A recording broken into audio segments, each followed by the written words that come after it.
Good evening, ladies and gentlemen. This is the Uncle Claude Steeler Report. This is going to be a very fast live stream. I'm just basically ushering in my take about the new quarterback of the Pittsburgh Steelers, and it is the dawn of a new era.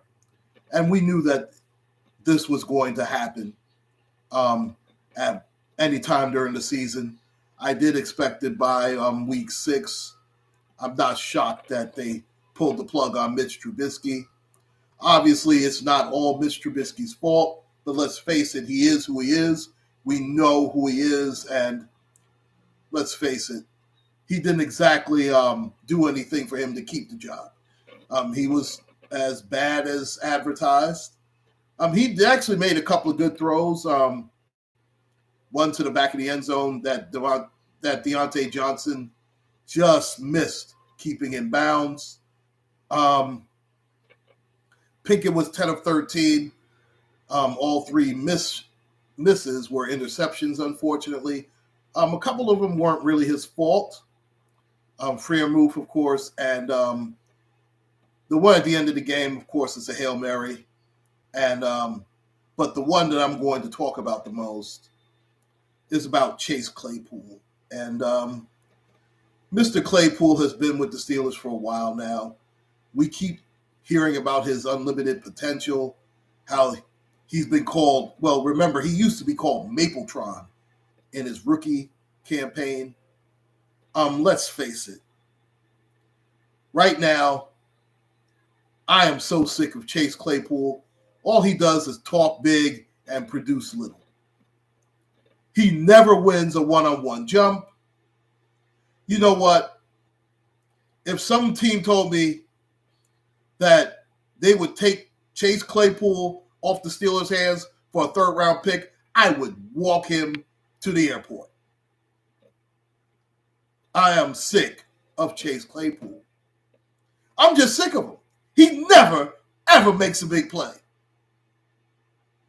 And it's so disheartening to see when you see the rookie Pickens, who actually looked very well. Freer moved to tight end. I know Deontay Johnson, he drops more than his share. But, I mean, to be honest, he looked pretty good out there tonight. Well, this afternoon, excuse me. And every time they try to get this guy involved, he fails to make a play. I'm sick of him. I'm absolutely sick of him. The Steeler offensive line didn't look terrible. Now, the one thing I will say is, listen, I know that Matt Canada should be fired. He should have never been hired, to be quite honest with you. But if you're Najee Harris, I think he should get at least 20, 25 touches a game. And he doesn't. They don't swing him out of the backfield. They did try to pitch it to the outside a couple of times. In fact, one time it was with Austin, who fumbled terribly. But the Steelers' offensive line, I've seen worse. I've seen absolutely worse out of them. And you can tell that they're still a work in progress, but to me, they're better than they were last year. But the Jets, they made the Jets look like world beaters. Now, some of that, the Jets draft, you can see glimpses of stardom. When you see Zach Wilson, he's throwing bullets. Now, I mean, he threw a couple of interceptions himself, but this was his first game action in weeks since the preseason. I think he actually looked pretty decent. That Wilson kid for the Jets is going to be a superstar. Garrett Wilson is outstanding. Hey, Red Wings hockey. I'm so sick. Oh, man. That's a game that we shouldn't have lost. Now, the one thing I will say is that call at the end of the game is ridiculous. Let them earn the touchdown. He did not. He was reaching over. The ball got knocked out. That's a fumble. I'm tired of that. The Steelers got no calls today. 0. I understand the Deontay Johnson out of bounds call out because you can see the white. I get it. That last call at the end of the game, let them earn it. And I think they would have scored anyway, but come on. And that brings up an even bigger issue. Because let's face it, outside of Minkah Fitzpatrick, that secondary is abysmal. And part of that goes back to the old regime. Because let's face it, we have swung and missed in drafting these corners.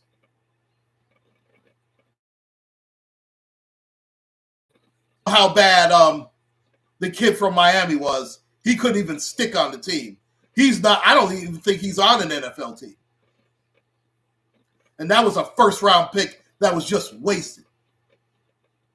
And then we've been dinking and dunking with these picks like the Cameron Suttons of the world. We've been waiting for him forever. Witherspoon is so-so.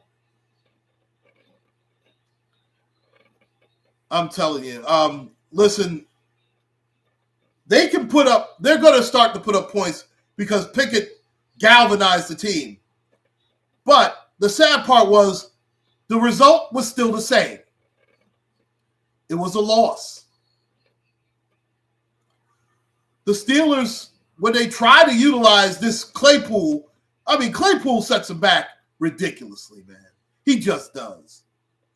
I understand that it's a team effort. I get it.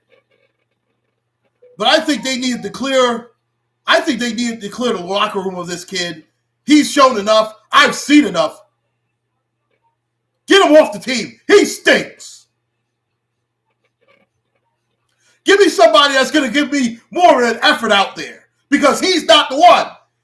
He's just not. And maybe he'll perform well somewhere else. If you can get rid of him for a third-round pick, do it. If someone's stupid enough to give you a second-round pick, please do it. I'll pack his bags for him.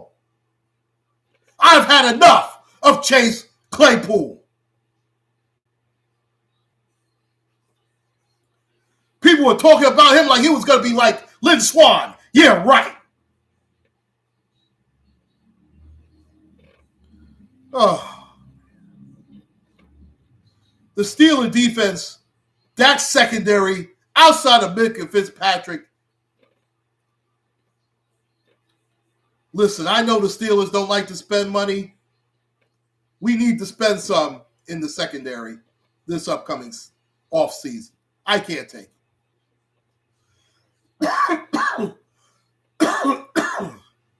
Oh.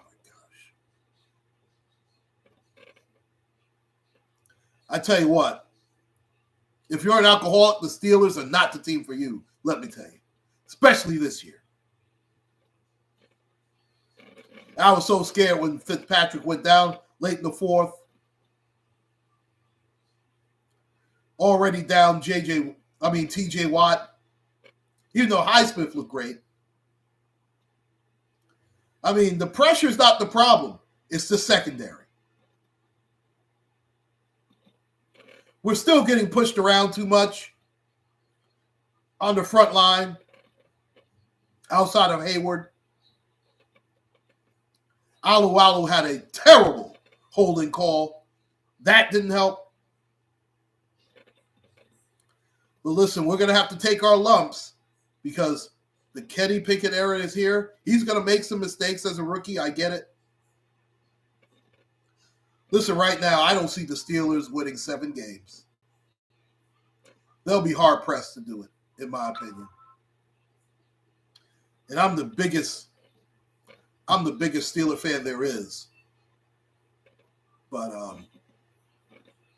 it's hard to be anything but pessimistic looking at this football team right now. Now, I do believe that we'll see the payoff next season.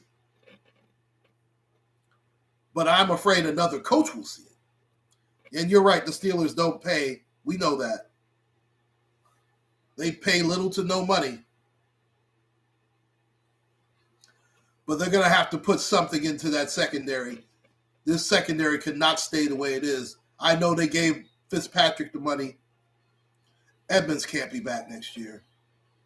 We need one shutdown corner. We need one. Just one.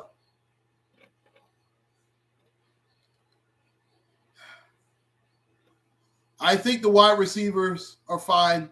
Again, we can get rid of Claypool, get another receiver who actually wants to play.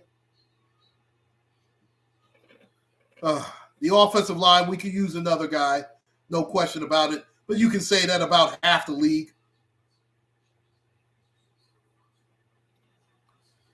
Listen, the Steelers, we're going to see how now it's a matter of the growth that we see with this young quarterback. It's not even about wins and losses anymore. The only thing that's saving the Steelers is look how bad the Ravens have turned out to be. Oh, my gosh. That was a tough loss again.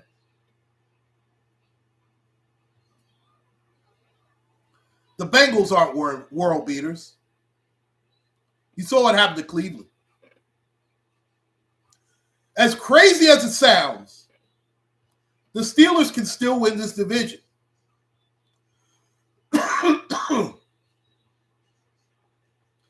We can win the second game against Cleveland. We actually could sweep Cincinnati. We haven't played the Ravens yet. And you think our defensive secondary is bad? Take a look at the Ravens. They stink. So we're not out of it. And as a Steeler fan, I'll always try to keep the faith, but I just want to see growth.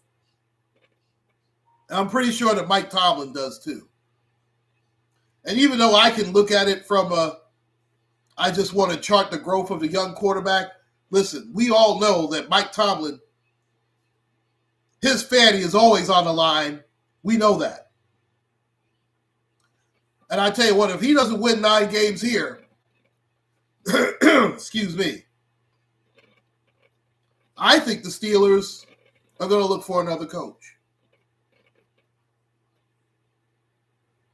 A younger, cheaper coach. And I can see that. So, tough loss here. We're going to usher in Kenny Pickett. And by God, if we could trade Chase Claypool for somebody, please do it. Maybe that'll be a spark for the rest of the season. Bye-bye Claypool. I'm sick of him.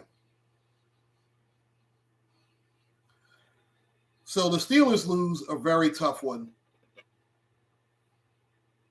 It is what it is. 24-20. Please like, share, and subscribe. Uncle Claude signing out, ladies and gentlemen. Listen, you know that. You know as well as I do. Bill Cowher was able to get 2 losing seasons out. Mike Tomlin, I guarantee you, will not make it through 1 losing season. He won't. Again, please like, share, and subscribe. Thank you, Red Wings Hockey. Thank you, ladies and gentlemen, for joining me. Uncle Claude signing out. Stay safe, take care, and God bless.